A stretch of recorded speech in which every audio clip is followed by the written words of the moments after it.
la última sesión del día, bueno, que corresponde al encargo que el instituto me ha dado específicamente para poder desarrollar todo lo que comprende los principales elementos, fundamentos del derecho administrativo sancionador. Y miren ustedes, ha sido para mí muy interesante la estructura de este curso, porque hemos empezado con los fundamentos, es decir, identificando cuáles son esos aspectos que construyen la potestad sancionadora de la administración pública. Hemos hecho referencia a algunas teorías que ya se van aceptando, otras que todavía siguen en discusión, en debate. Y miren ustedes que ya muchos seguramente tienen ya una noción muy objetiva de todo lo que es el procedimiento sancionador. Y luego también hemos construido algunos aspectos de carácter procesal, o podríamos denominarla desde el punto de vista formal. Fíjense en ustedes, hemos tratado los principales principios del procedimiento sancionador, hemos discutido sobre su efectividad, y luego hemos visto también la parte procesal, ¿no? O sea, y creo que esa es la parte donde ya vamos aterrizando de una manera más concreta todos los conceptos que habíamos venido desarrollando, fundamentalmente desde lo que es el inicio del procedimiento, las autoridades que rigen el procedimiento sancionador, tanto las fases como las instancias, y creo que nos ha dado una mirada muy objetiva del procedimiento sancionador. Luego hemos identificado algunos precedentes, justos discutimos las que se utilizan con más frecuencia o de alguna manera las que se aplican para situaciones puntuales, ¿no? Y entonces hoy día es ya una sesión práctica, ya es de discutir casos, ¿no? Diferentes supuestos, y sobre esas, todo lo que hemos aprendido desde un primer momento, entonces empezar a resolver determinados problemas con casuística que yo ahora les voy a compartir, y sobre eso vamos construyendo y vamos también, o sea, vamos resolviendo, y sobre todo con su participación seguramente vamos a construir salidas frente a algunas incógnitas que se nos pueden presentar en la formulación de los casos, ¿ok? Entonces, para hoy día he seleccionado algunos casos que creo que es necesario que ustedes la conozcan, pero sobre todo que lo relacionen con cada uno de los aspectos que hemos venido discutiendo. ¿Les parece? Vamos a empezar entonces con un caso muy emblemático que de alguna manera procura explicar uno de los principios más utilizados en el derecho administrativo sancionador, pero sobre todo las que ha servido para poder inspirar determinados precedentes administrativos. Ahora les voy a explicar, y ustedes al final van a identificar. Yo no quiero adelantarme cuál es el principio, los principios que se aplican fundamentalmente en este caso, pero estoy seguro que ustedes, cuando termino de explicar, van a resolver el caso, ¿correcto? Entonces, esa va a ser nuestra evaluación final, si la podemos denominar, ¿no? Su grado de participación e intervención. Ok, vamos con el primer caso. He traído 3 casos, ¿ya? 3 casos que vamos a discutir, ¿correcto? Entonces, Andri, Angie, Brisil, ¿qué tal? ¿Cómo estás? Grecia, igual Luzmila y María, un saludo cordial a cada uno de ustedes, y gracias por acompañarnos en esta última sesión del curso de procedimiento sancionador. Bueno, el primer caso que merece ser estudiada se presentó hace algunos años atrás en una universidad privada, ¿correcto? Este es el caso de un estudiante que por situaciones personales en una oportunidad encontraron en su mochila marihuana, ¿correcto? Resulta que este estudiante se quedaba dormido en el patio o en los jardines de la universidad, pero sobre todo incentivaba a algunos de sus compañeros a fumar marihuana dentro del claustro universitario. Y claro, las cámaras de la universidad identificaron situaciones anómalas que merecían una intervención. Entonces, intervienen a este joven y resulta que lo encuentran pues drogado, con marihuana en su mochila y sobre todo causando un espectáculo que podría de alguna forma ser sujeta de algún proceso disciplinario. ¿Ok? Entonces se comunica al área de bienestar estudiantil, el área de bienestar estudiantil levanta un acta, pone en conocimiento a la autoridad, al decano de su facultad, y claro, como toda universidad tiene, además, tiene sus propios estatutos, tiene sus reglamentos, le aplican un procedimiento administrativo disciplinario. Fíjense ustedes, ¿no? Es decir, el incumplimiento, se identifica el incumplimiento de determinados deberes y sobre todo obligaciones que tiene el estudiante dentro en su relación con la universidad. Entonces, este estudiante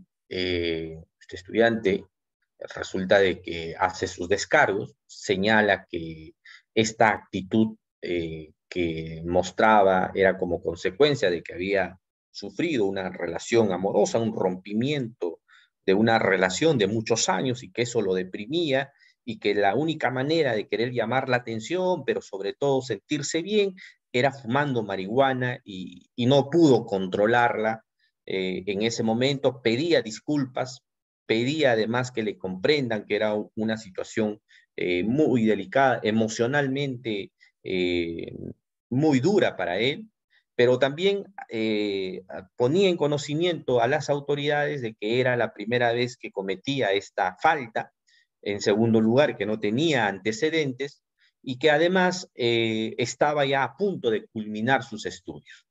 Pese a estos argumentos, ¿no? El Comité de Ética de la universidad emite su resolución y resuelve con la suspensión definitiva de la universidad por incumplir una falta que estaba tipificada en el sentido de la prohibición del consumo de alcohol, drogas, estupefacientes u otros similares dentro del claustro de la universidad. Estaban las pruebas, el acta, el examen toxicológico que se le realizó al estudiante.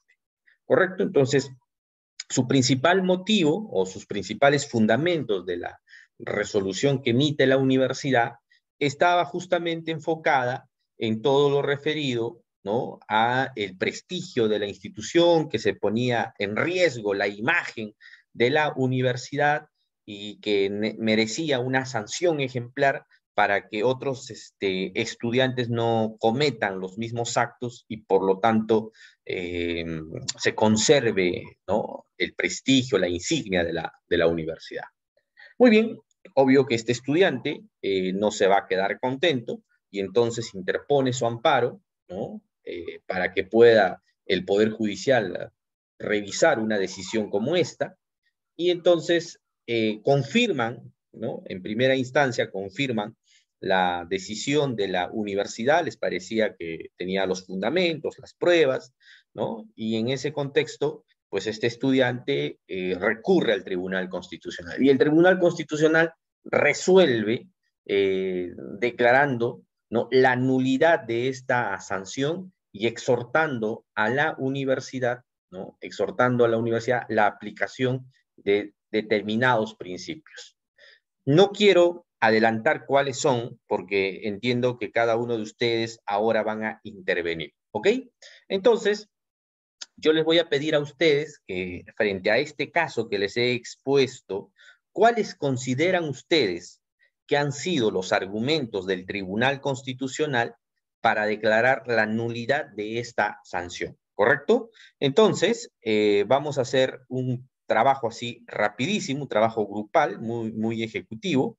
Voy a ver si se permite formar grupos. No sé si tengo habilitado esa posibilidad, que lo tendríamos que hacer en máximo de 5 minutos para poder... A ver, vamos a ver. Henry, discúlpame, ¿me puedes dar la potestad de hospedar? Sí, creo tengo, ¿no? De anfitrión. Sí lo tengo, si no me equivoco. Doctor, sí, sí, lo tengo. ¿Ya?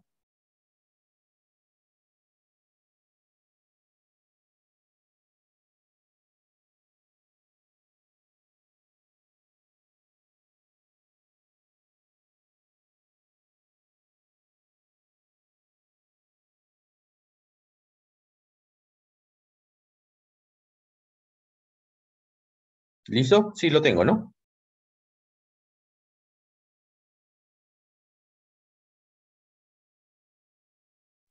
Sí, doctor. Sí lo tengo, ¿no? Ya, ok. Muy bien, listo, gracias.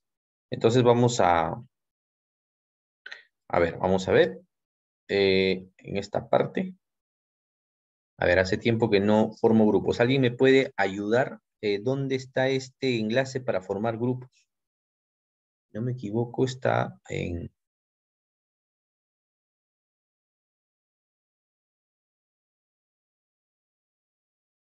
¿Alguien me puede ayudar para poder formar grupos?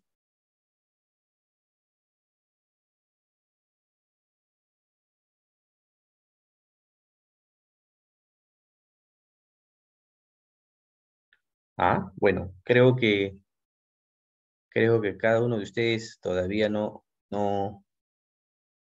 está metido en la sesión de clases. No sé si alguien me podría ayudar para formar grupos. Ah, doctor, no sé si puedo hacerlo yo.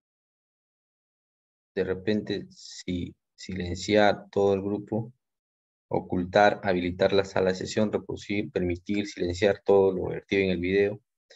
Bueno,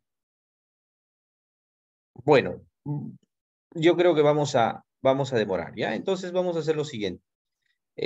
Poner en la sala de espera, eliminar, informar, solicitar inicio de video, chat, anclaje. No, yo estoy sin cámara, ya. Chat, solicitar un video, anclaje. Ya, bueno. Vamos a dejarlo, ya. Mi objetivo era que entremos a una discusión, ¿no? Entonces, ya por el tiempo vamos a prescindir de esta actividad grupal, pero sí me gustaría que empecemos con el debate, ¿les parece? Entonces, iniciamos, ¿ok? Les he comentado el caso y les he manifestado además que el Tribunal Constitucional ha declarado la nulidad de esta, ¿no? La nulidad de esta sanción disciplinaria. ¿Cuáles consideran ustedes que han sido los principales argumentos que ha desarrollado el tribunal para declarar la nulidad? Luego del caso comentado, de planteado los descargos y también los fundamentos de parte de la universidad. ¿Correcto? Vamos a empezar. A ver, empezamos contigo, María Victoria. ¿Qué opinas? ¿Qué opinas tú? ¿Cuáles consideras tú que han sido los principales fundamentos? Buenas noches, doctor. ¿Qué Buenas tal? noches con todos colegas. Bien, doctor, escuchando todo el caso, lo que yo entiendo o lo que yo puedo, en todo caso, inferir que fue el principio predominante para haber declarado todo el procedimiento disciplinario es el principio de razonabilidad, Ujú. en el Ya. sentido de que en este caso, este estudiante indicaba que era la primera vez, indicaba que, bueno, para él era una situación muy excepcional Ujú. y que en ese sentido no era algo que se podía volver él podía volver a realizar. Incluso de alguna otra manera, él reconoce que en realidad sí pasó esto. Entonces, creo que la ponderación fue ahí un motivo más que todo de razonabilidad. Perfecto, María Victoria. Ok, entonces, uno de los fundamentos, efectivamente, que el Tribunal Constitucional utiliza es la aplicación del principio de razonabilidad, ¿correcto? Pero recuerden ustedes que sesiones pasadas habíamos desarrollado determinadas condiciones de aplicación y efectividad del principio de razonabilidad. Ya, una de estas es la que usted señala, ¿no? El tema referido a, a a la magnitud, ¿no? Del hecho, ¿no? ¿Qué elementos más podemos identificar en esta? A ver, ¿qué nos dice Grecia? ¿Qué aspectos más consideras que el Tribunal Constitucional ha incluido para el caso presente? Buenas noches con todos. Hola, Grecia. A ver, de acuerdo a lo que logré escuchar, uno de los fundamentos de la universidad para sancionar al estudiante fue el tema del prestigio que estaría, estaría desprestigiando la universidad, ¿no es cierto? Entonces, yo asumo, al igual que, bueno, mi compañera, ¿no? Que uno de los fundamentos fue el tema de razonabilidad y proporcionabilidad, por cuanto este habría incurrido por primera vez y dado que no tendría pues una sanción ya anterior, ¿no? Es decir, sería su primera vez. Luego, también habría que ver el tema de qué le llevó, digamos, ¿no? O mejor dicho, la repercusión que tuvo en, con lo que, mejor dicho, ¿cómo se llama? ¿Qué repercusión tuvo en los demás estudiantes? No sé si es que habrá habido otros casos, no sé, bueno, no sé bien el caso en sí. Lo único que sé es que lo encontraron a él durmiendo, ¿no es cierto? Y bajo los efectos de algún estupefaciente. Pero más allá, no sé si es que él se dedicaba, de repente vendía a los demás o es que propiciaba el consumo a los demás alumnos. Me imagino que él ha tenido en cuenta esos aspectos, ¿no? Sí. Para Sí, poder sí. sancionar. Sí, efectivamente, Grecia, igual, ¿no? Comparto con tu apreciación. Era la primera vez que cometía una infracción o cometía una falta dentro de la universidad y en ese contexto esta situación no ha sido ponderada, ¿no? Distinta sería si este estudiante era un díscolo en su conducta, es decir, ¿no? Cometía faltas de manera permanente, ¿no? Era la primera vez que, que cometía una falta que estaba tipificada dentro del estatuto o dentro del reglamento de la universidad. ¿Ya? Entonces, miren ustedes, mis queridos colegas, este es un elemento importantísimo, ¿ya? Cuando se va a imponer una sanción, es importante, o sea, es fundamental determinar el grado de reincidencia. ¿Recuerdan ustedes que les había comentado que un elemento fundamental para la imposición de la sanción es evaluar los antecedentes, la reincidencia, ¿no? Ya, ese es un hecho que sí, efectivamente, el Tribunal Constitucional ha tomado en consideración.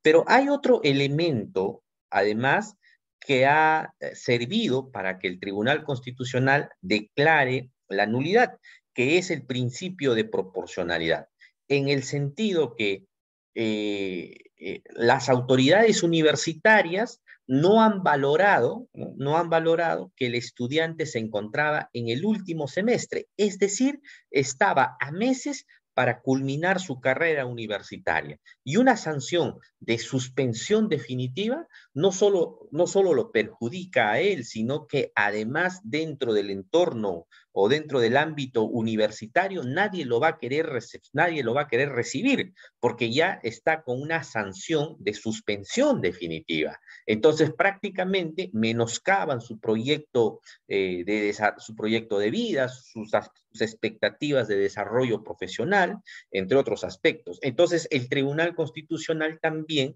exige que haya un grado de ponderación al momento de imponer la sanción, que es la más grave, que sí, efectivamente estaba prevista en su reglamento, pero no hay duda que tenían que tomar en cuenta este criterio que muy bien señala Grecia, que es los antecedentes o la reincidencia. ¿Qué elementos más consideran que el Tribunal Constitucional ha tenido que pronunciarse?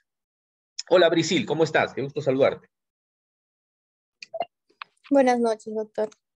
¿Qué tal, Brisil? A ver, cuéntame. Bueno, entre Entre otros, yo creo que también debió valorar que el muchacho reconoció, ¿no? Lo que había pasado.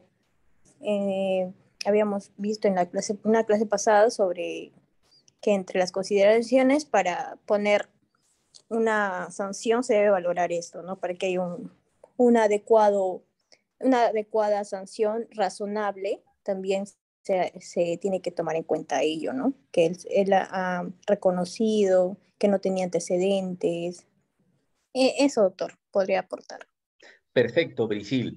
Efectivamente, ¿no? Él reconoce su infracción, él pide disculpas, entonces eso lo habíamos nosotros configurado como parte del derecho premial, ¿no? En el sentido que se habilita la posibilidad que el administrador reconozca su deuda y pues evite que el órgano sancionador o la autoridad sancionadora pues lleve a cabo determinadas actuaciones de tipo probatorio justamente para finalmente tomar una decisión, pero ya es suficiente con el reconocimiento que hace para ponderar la sanción, pero en este caso particular no se ha presentado, ¿no? Muy bien, excelente, Brisil. Entonces, miren, mis queridos colegas, el Tribunal Constitucional, a través de este caso, ha desarrollado varios aspectos que vamos identificando. Otro aspecto que también deberían tomar en consideración es que no se ha demostrado, justamente hablaba del prestigio, ¿no? El Tribunal Constitucional decía, uno de los principales fundamentos para imponer la sanción es la afectación al prestigio a la institución. Entonces, no está probado de qué manera este estudiante que le encontraron con marihuana en su mochila y que de acuerdo al examen toxicológico estaba drogado, ha afectado la imagen de la institución. No estaba probado que esto había impactado dentro de la sociedad y en ese contexto, ese motivo, ese fundamento de la universidad caía en abierta, en genérica, y en consecuencia era una situación que necesitaba y exigía que haya un mejor desarrollo. Recuerden ustedes que les decía que todo hecho tiene que tener un perjuicio o no, o toda acción debe generar un perjuicio. Entonces, para este caso particular, el perjuicio no estaba probado. Entonces, el Tribunal Constitucional le emplaza a la universidad que desarrolle la consecuencia de los actos para los intereses de la universidad, ¿no? Entonces, era un motivo, además, que se tomaba y se valoraba para estos hechos, ¿no? Muy bien. Entonces, el Tribunal Constitucional, mis queridos colegas, se pronuncia que se ha afectado para el presente caso el principio de razonabilidad y proporcionalidad, que no se ha valorado adecuadamente el grado de reincidencia y los antecedentes, que no se ha tomado en consideración el reconocimiento de la infracción y por ende una ponderación de la sanción, que no ha quedado demostrado cuál es el perjuicio que ha ocasionado con su accionar y en ese contexto ha considerado nula la sanción por atentar con el principio de razonabilidad y proporcionalidad prevista en la Constitución, prevista en la Ley de Procedimiento Administrativo General.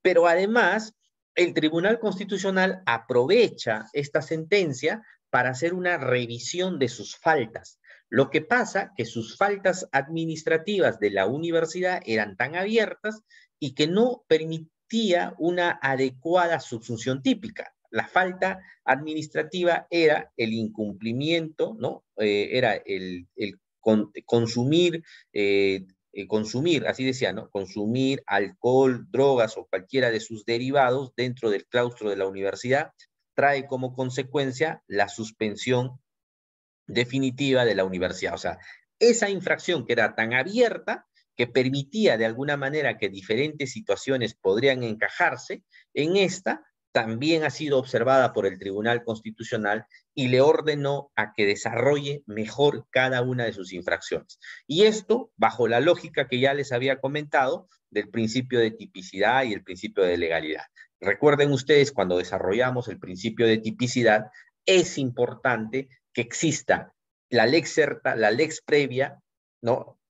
Que implica, por un lado, que la infracción tiene que estar previamente, ¿no? Previamente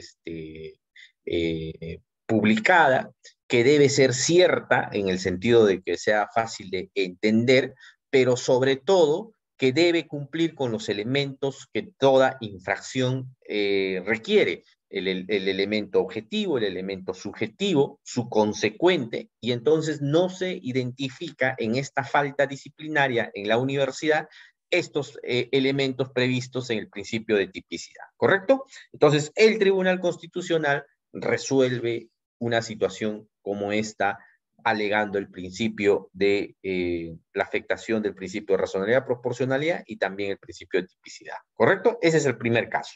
¿Algún comentario, alguna pregunta? ¿Alguien que quisiera sobre este caso hacer un comentario en particular?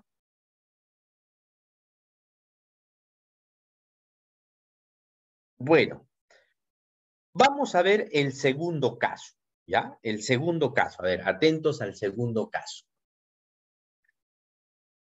Resulta que ustedes, bueno, como es de conocimiento, aduanas es la que muchas veces incauta determinados productos y claro, algunos los destruye, otros pasan a donaciones, pero bajo determinadas normas especiales. Entonces, se enteran algunos regidores de las municipalidades que esta institución, a través de determinados procedimientos, estaba donando ambulancias, motos para la labor, ¿no? Tanto de seguridad como también en beneficio de la salud de los pueblos, ¿ok? Resulta que el alcalde de la municipalidad provincial de Sacsayhuamán, ¿ya?, toma conocimiento de esta situación y pone, ¿no? Y pone en contexto todos los beneficios que implica viajar a Lima para poder gestionar la donación de ambulancias, motos, también automóviles, entre otros bienes, ¿no? Y para tal efecto, solicita que el gerente municipal, el gerente de administración y los regidores, ¿no?, puedan participar en esta gestión y se designa una comisión, ¿no?, que va a realizar todas las gestiones que corresponden. Estaba conformada por 3 personas, ¿no? El gerente, el representante del Consejo Municipal y además el tesorero. Así habían conformado la comisión. Y entonces a cada uno de ellos se les asigna, ¿no? A cada uno de ellos se les asigna viáticos, ¿correcto? Cada uno por día recibe 250 soles. Son 5 días, hacen un promedio de 1.250 soles. A cada uno se les otorga por viáticos 1.250, aparte de sus pasajes en avión de Lima al Cusco y Cusco-Lima, ¿no? Entonces, de estos 3 funcionarios, uno de ellos se hospeda en la casa de su familiar, el otro, bueno, se busca un hotel cerca a aduanas y no se hace muchos problemas, pero el tercero lo que hace es adulterar boletas, ¿no? Hace ver que se ha hospedado, pero al final las boletas que presentan son adulteradas. Ok, entonces, cuando hacen la rendición de los viáticos, todas las instituciones tienen directivas que regulan la rendición de los viáticos. Ojo, algunos ponen 7 días, otros 10 días, otros 30 días. Hay que tener mucho cuidado. El incumplimiento de esos plazos puede producir un procedimiento, que te inicien un procedimiento disciplinario. He visto muchos casos de gente que no ha rendido dentro de los plazos que establece la directiva y entonces le han iniciado procesos disciplinarios, ¿ok? Bueno, en este caso, estos 3 funcionarios sí rindieron sus viáticos. Ojo, que lograron el objetivo. Meses después llegaron las ambulancias, llegaron los automóviles y también las motos para beneficio de la comunidad, y entonces el alcalde organizó una recepción con mucha algarabía, es más, felicitó a la comisión que se encargó a gestionar, es más, dieron sus discursos de lo complicado que era hacer la gestión administrativa, que ya se sentían derrotados, pero luego se motivaron porque había una luz de esperanza en este túnel tenebroso de la burocracia. Y entonces ellos pues estaban muy felices porque habían logrado para su comunidad 3 automóviles, 2 ambulancias y 5 motos, ¿ok?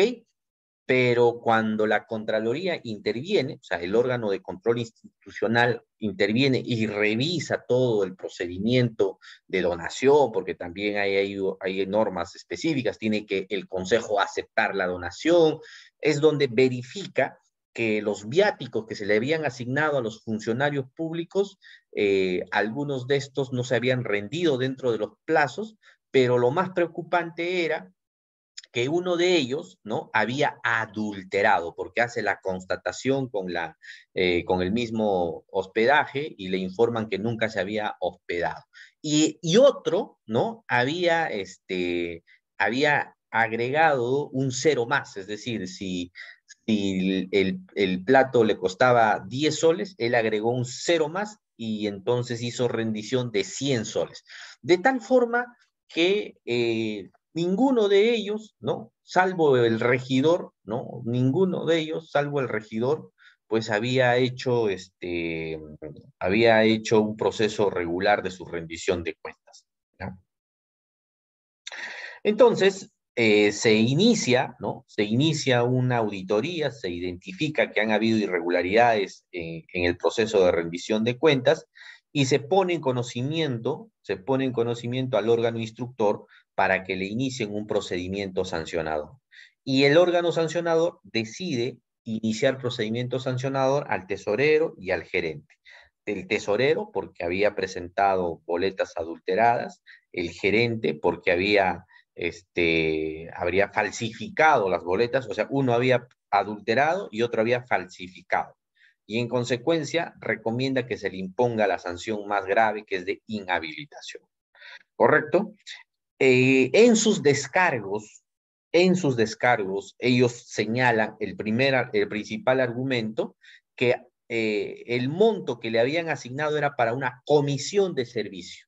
La comisión de servicio era gestionar ambulancias, automóviles y motos. Y ellos responden señalando que habían cumplido con esa misión. Es decir, lo que le había encargado el Consejo Municipal, cumplieron. Ellos viajaron, estuvieron en Lima con sus, ¿no?, con los días establecidos y sobre todo habían logrado el objetivo. Entonces era injusto que le inicien un procedimiento disciplinario y que ésta además pueda llevar como consecuencia una inhabilitación. Es decir, habían logrado un beneficio importantísimo para la población. Ese es su primer argumento.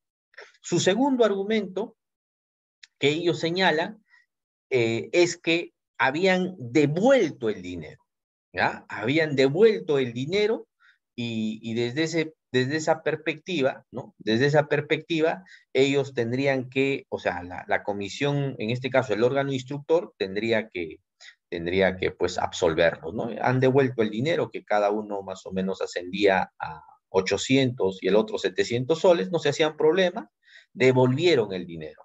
Claro está que esta devolución del dinero se dio después de iniciado el procedimiento sancionador, es después de que le notifican, cuando le notifican, ¿no? Entonces ellos van a la caja de la municipalidad y devuelven el dinero. Y entonces estos eran sus principales argumentos, ¿no?, que habían logrado estos bienes en beneficio de la población y que habían devuelto el dinero.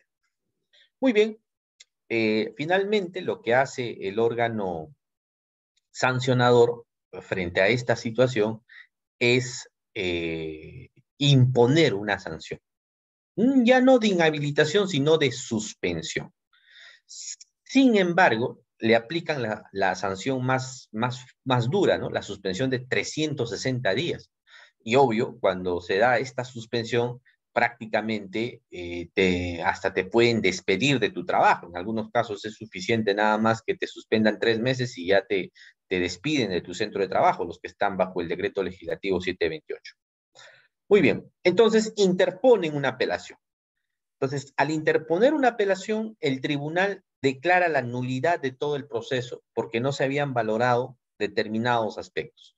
¿Cuáles consideran ustedes que han sido los argumentos del tribunal, el que ha participado de una segunda instancia, para declarar la nulidad de esta sanción de suspensión en contra de estos dos funcionarios? ¿No? Conforme a los argumentos señalados. A ver, ¿cuáles consideran ustedes que han sido los argumentos? ¿Qué opina? Vamos a darnos un tiempo para poder pensar. ¿Qué opina Angie? A ver, Angie, atento a tu respuesta.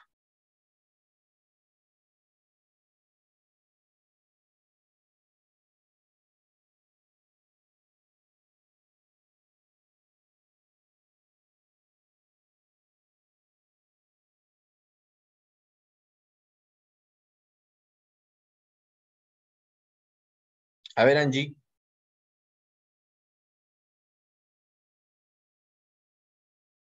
Angie, ¿estás?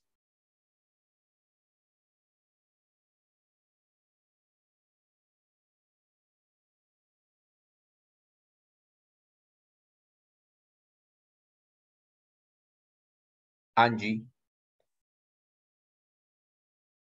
O, a ver, vamos a pedirle a Diana. Diana, ¿qué opinas?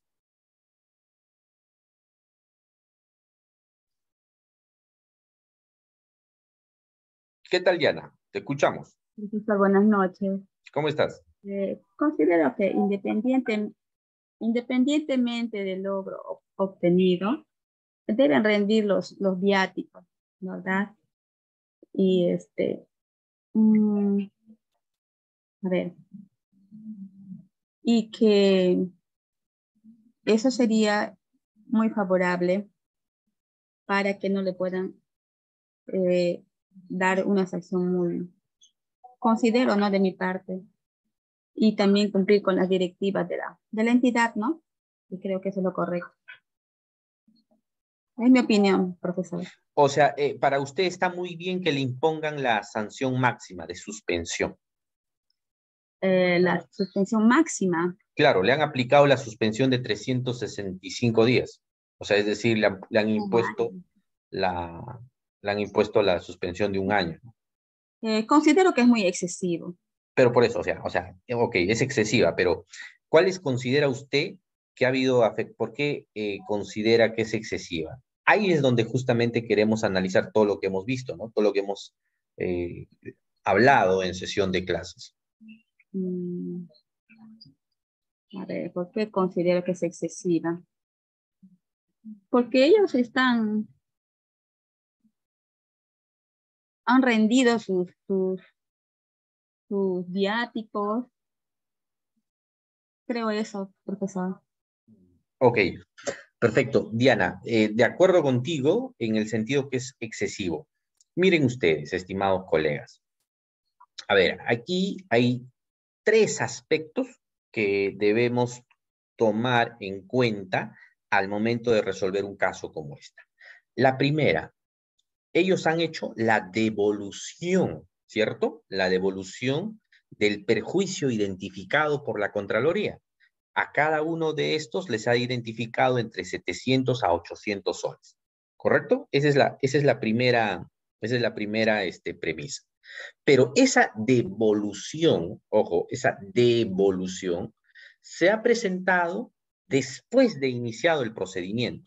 Por lo tanto, para este caso, ¿aplica o no aplica la atenuación de la infracción? ¿Qué opinas, Deidania? ¿Se aplica o no la atenuación de la sanción cuando ha devuelto el perjuicio identificado luego de haberle iniciado el procedimiento?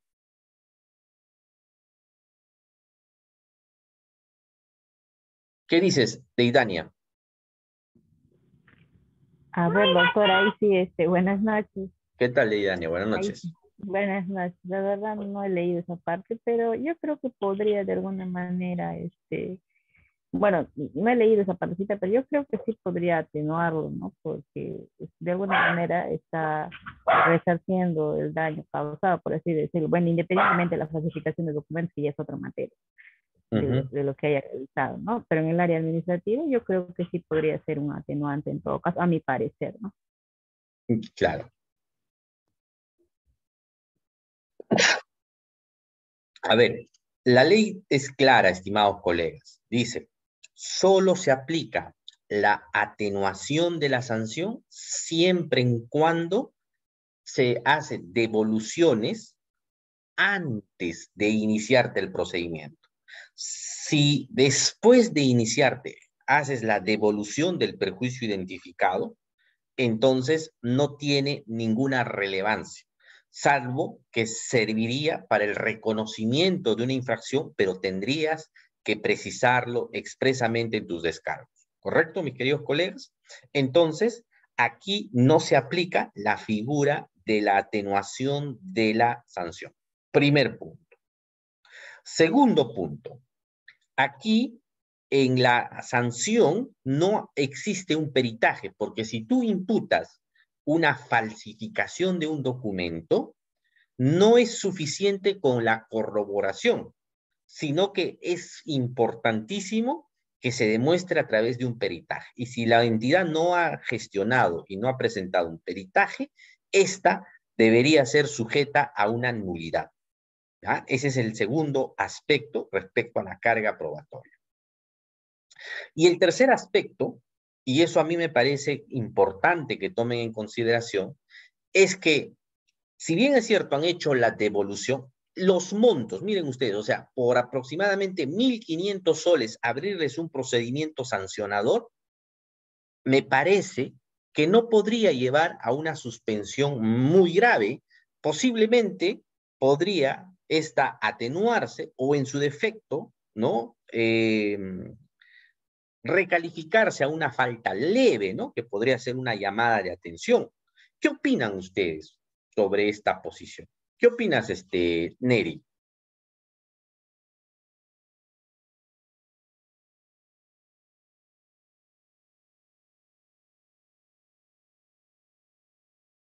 Neri, quizás tienes algún comentario. O Grecia, ¿qué opinas? A ver, Grecia, vamos un poco atendiendo. Ya, doctor. Eh, a ver, creo que lo que en sí el tribunal buscaba era con esto de alguna manera reencaminar la conducta de los infractores, ¿no? Y ver qué tanto perjuicio económico en este caso ha causado pues a la entidad, más aún teniendo en cuenta que si bien es cierto, ellos han realizado la devolución del dinero pues que no habrían utilizado, ya una vez notificados el procedimiento, pero muy aparte de ellos, como lo han realizado, entonces ello entiendo yo que para el tribunal implicaría una pequeña variación y de alguna manera le tratan de atenuar por esa parte. O sea, lo que puedo entender de acuerdo a los puntos que usted nos explicaba, ¿no?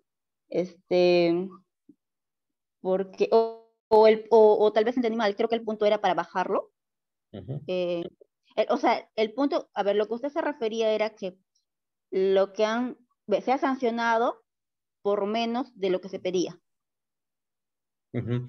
No, o sea, es decir, les han impuesto una sanción utilizando el rango más grave, es decir, la suspensión de Ah, 360 días. ¿Ok?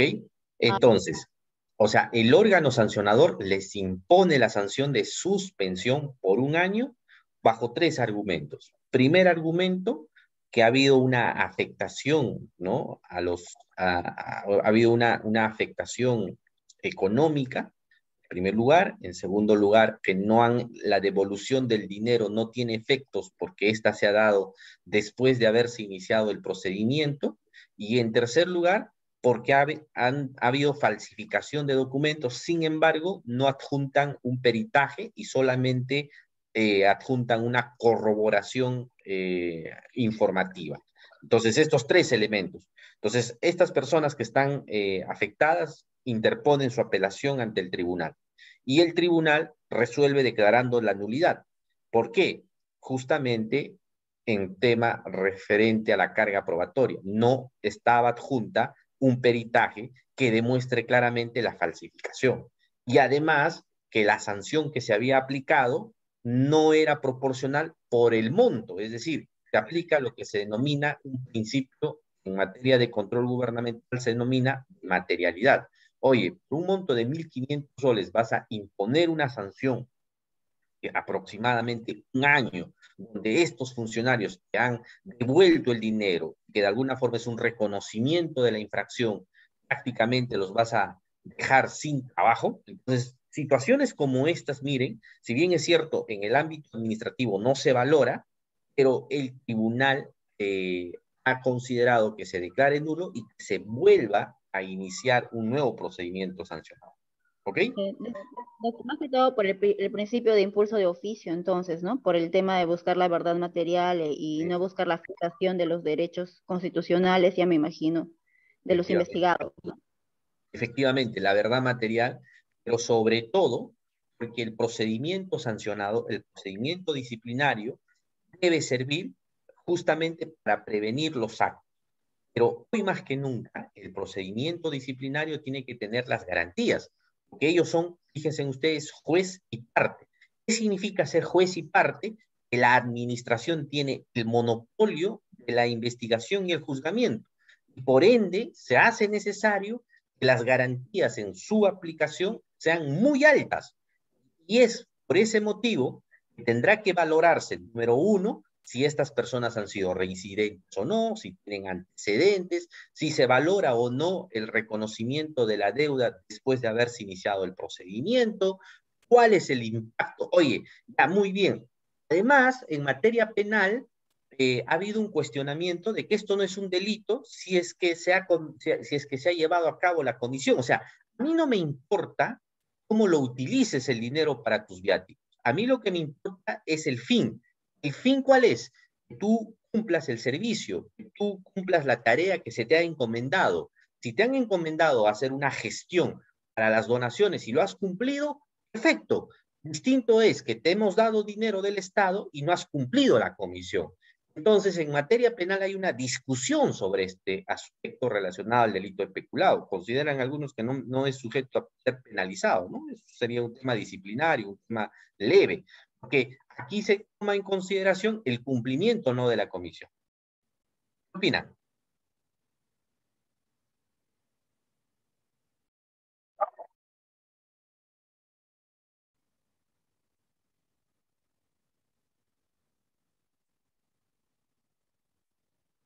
¿Ah? Doctor, Sí, adelante. Adelante, María. doctor, quizás yo sea un poco drástica o quizás tenga otra manera de pensar, pero yo sí estoy de acuerdo que le impongan la más alta sanción, independientemente de que si, claro, como usted bien dice, no se cumple por decirlo así, una convalidación, en el sentido de que ellos devolvieron el dinero, pero ya estaba en curso, ya en este caso el procedimiento ya se había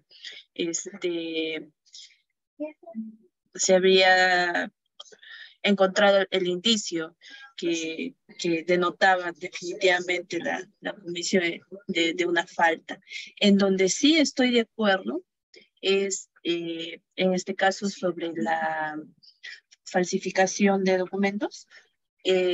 Por ejemplo, en un proceso civil hay un mecanismo legal que se denomina la tacha de documentos. Y una de las modalidades para solicitar la tacha es por la falsedad. Sin embargo, no es solamente decirla o mencionarla, sino también recae, en este caso, en la parte que indica que hay una falsificación, una falsedad sobre los documentos, probarla. Entonces, si en este caso la comisión dijo, ¿no? ¿Sabes qué? Hay una falsificación de documentos, no basta con decirla ni solamente decir, sí, puede que con esto o con esto vemos que no, que la tinta del lapicero no coincide con la antigüedad del papel, o sea, pequeños indicios que a la vista saltarían que efectivamente es un documento falsificado, pero si no hay cómo corroborarlo o si no hay un pronunciamiento de un perito especialista en eso, entonces no puedes afirmar tú como parte, o en este caso tú como administración sancionador, no puedes decir si es una falsificación. Entonces, en ese extremo, sí estoy de acuerdo, porque tiene tiene ligadura con lo que sucede en un proceso civil. En un proceso civil yo no puedo decir que un documento es falso si yo no lo pruebo.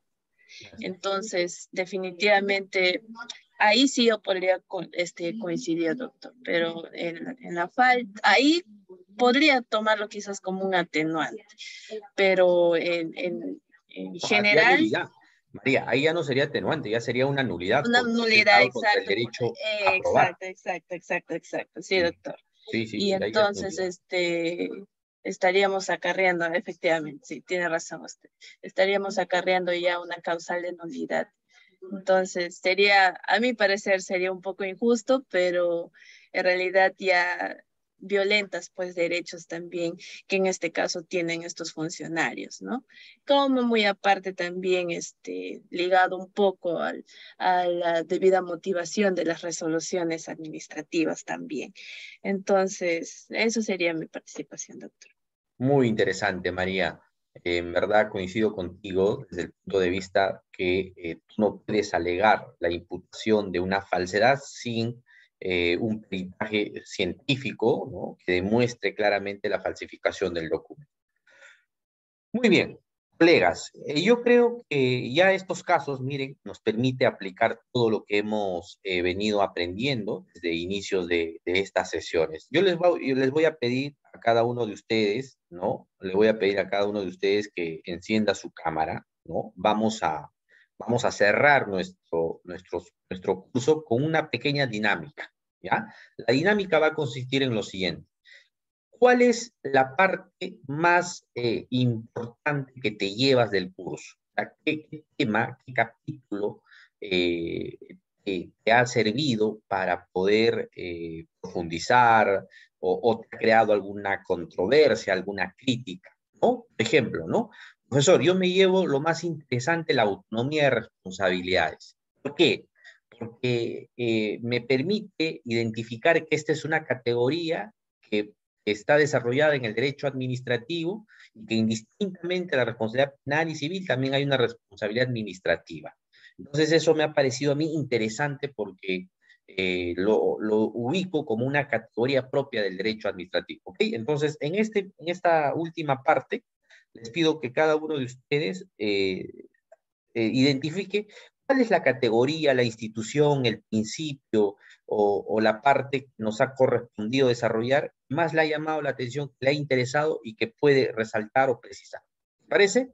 Podríamos entonces empezar con Brisil. A ver, Brisil, ¿cuál ha sido, de todos los temas del derecho administrativo sancionador que hemos tratado, la parte que más te ha llamado la atención, más controvertida o que también no estás de acuerdo o estás de acuerdo o que te ha dado una mirada distinta de lo que es esta disciplina? Empezamos contigo, Brisil, ¿qué te parece? Bueno, doctor, como ya había dicho, le había mencionado al principio del curso, veo que el procedimiento administrativo sancionador es muy similar al proceso penal y eso me pareció muy interesante y debo rescatar pues lo que más hemos mencionado durante el curso y la clase de hoy, creo que es el principio de razonabilidad, que lo que hace es garantizar que se haga, que se respeten, ¿no?, los derechos, que se garanticen los derechos tanto del administrado que va a ser sujeto a este procedimiento, así como de que haya una sanción debidamente motivada, razonable, proporcional, ¿no? Que de esta manera pues sea lo mayormente justa, ¿no? Eso creo que es lo que más rescato del curso, doctor. Muchas gracias. Perfecto, muchas gracias, Brigitte. A ver, ¿qué opina María Victoria? Doctor, buenas noches nuevamente. Bien, a mí me pareció, todo el curso en realidad ha estado excelente, doctor, pero más me llamó la atención o más reforcé el tema de la aplicación de los principios, el tema de las autoridades del PAS y el tema de hoy día. ¿Por qué? Porque a veces uno puede pensar, ¿no? Un procedimiento administrativo sancionador está referido a un procedimiento administrativo, entonces aplicamos el título preliminar de la ley 27444. Sin embargo, hay un capítulo en específico dentro de la ley 27444 en la que están los principios específicos para un procedimiento sancionador. Entonces, para mí eso fue genial. El segundo tema que me pareció también muy interesante fue la de las autoridades del procedimiento administrativo sancionador, en el sentido de que usted bien refirió que son dos fases muy marcadas, la instructiva y la decisoria, y cada una tiene sus propios actos procesales administrativos que cumple cada una de estas autoridades y no puede salirse del marco de sus propias funciones. No puede haber una intervención de la autoridad decisoria en la fase instructiva y viceversa. Y esto también que está directamente relacionado o encadenado a los principios administrativos de un procedimiento sancionador. Y la de hoy día me pareció importante y ya para cerrar fue que pudimos aplicar en este caso los principios dentro en casos concretos. Entonces, ¿cómo es que cada uno de nosotros hemos ido tomando estos principios que ya hemos aprendido en el curso y hemos podido identificar y deducir cuál fue el razonamiento de estas autoridades de alta instancia? Entonces, eso creo yo que era la finalidad que usted tenía en los temas o las clases que usted nos impartió, y creo que ha cumplido su cometido y yo me quedo muy satisfecha, doctor. Qué bueno, María, nos motiva muchísimo a seguir difundiendo el derecho sancionador, el tema disciplinario, y que realmente haya servido muchísimo en su formación. A ver, vamos a pedirle a Grecia. A ver, Grecia, ¿qué comentarios nos puedes hacer? Ya.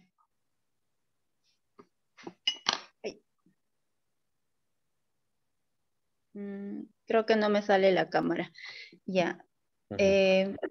Bueno, creo que uno de los puntos más importantes, porque creo que es la base para el procedimiento disciplinario, es la aplicación de los principios, en especial el principio de tipicidad y la legalidad, porque hay que tener en cuenta que si un procedimiento administrativo no está bien tipificado, no está bien encuadrado, esto a la larga va a ocasionar pues que el proceso se retrotraiga e por incurrir en vicios procesales o nulidades que pueden ser declaradas por los tribunales de acuerdo a la entidad en la que se tramita. Creo que es muy importante la explicación que usted nos ha dado del principio de tipicidad y también el tema de la aplicación de los precedentes y los pronunciamientos que se han emitido. En este caso usted nos comentaba el caso de Servir, que se aplica también para otras entidades, puesto que como se ha explicado y es cuando agarramos las normas, no solamente nos pasa, digamos, en una entidad, digamos, Ministerio Público, Poder Judicial. Lo que pasa es que las normas a veces suelen ser muy amplias y muy genéricas. Y al darse esto, ¿qué sucede? Que a veces por desconocimiento, o ahí viene el tema de las aperturas y la tipicidad, se suele aperturar, pues digamos, con cierta conducta o aplicando una causal determinada, pero por ser genérica, digamos, se podría incurrir, ¿no? En una mala aplicación. Pero ahí entra pues la importancia de estos precedentes y pronunciamientos que de alguna manera nos ayudan a entender cuál es el sentido que tiene la norma o en este caso pues determinados numerales de una ley, un dispositivo, ¿no? Creo que también fue importante lo que usted ha mencionado hoy día en la clase de hoy, la base que ha tenido en este caso el Tribunal Constitucional para aplicando los principios para, más que todo, no solamente utilizar el poder sancionador que tiene el Estado por aplicación de la norma, es decir, ver más allá y del perjuicio no solamente personal que se le puede ocasionar a una persona, digamos, utilizando el principio de proporcionalidad, ¿qué tanto va a afectar en la vida de otra persona? De alguna manera protegiendo también los derechos constitucionales de los investigados, porque lo que en sí busca el derecho sancionador, la aplicación de sus principios, es reencaminar, entiendo yo, la conducta de los investigados, de los infractores. Entonces, creo yo que esto nos permite a nosotros, algunos de nuestros colegas creo que trabajan en las instituciones donde se aplican las sanciones disciplinarias y nos permite tener un mayor marco que no solamente es aplicar la norma con un punto y letra, ¿no? Sino tratar de ver en qué repercutiría. No solamente porque digamos la norma nos indica porque cometió tal falta, aplicamos inhabilitación, sino ver las atenuantes o las circunstancias que conllevaron a que se produzca pues dicha falta, ¿no? Creo que nos permite dar una mirada más profunda, digámoslo así, de cómo nosotros aplicaríamos o poder aplicar estos principios y encuadrándolo pues en la conducta y en la gravedad de los hechos también, siempre y cuando. Interesante. Interesante, Grecia. Gracias. Muchas gracias. Gracias por tu intervención. Has resumido varios aspectos que hemos tratado. Colegas, yo les agradezco enormemente. Muchas gracias por su tiempo, por su buena disponibilidad, por participar activamente. Creo que esta es una muy buena inversión. Lo que ustedes han hecho es invertir en su futuro, invertir en su capacitación, en ser mejores. Seguramente cuando van a ver estos pasos o cuando ya los tienen, van a tener respuestas inmediatas, van a saber ubicarse para poder cuestionar una resolución de sanción, van a analizar con mucho detenimiento la resolución de inicio, van a identificar a las autoridades. Creo que ha sido una muy buena inversión, pero sobre todo el tiempo que va a redundar en que el derecho administrativo se aplique de la manera más garantista, que se aplique respetando derechos constitucionales. Y claro está, bajo los esquemas que hemos señalado, ¿no? Amigos, les agradezco muchísimo. Para mí ha sido grato conversar. Obvio que esta modalidad seguramente no nos permite interactuar con mayor detenimiento, escuchar, ver su actitud, sentir su preocupación y sus dudas, pero estoy muy contento porque he tenido una muy buena participación.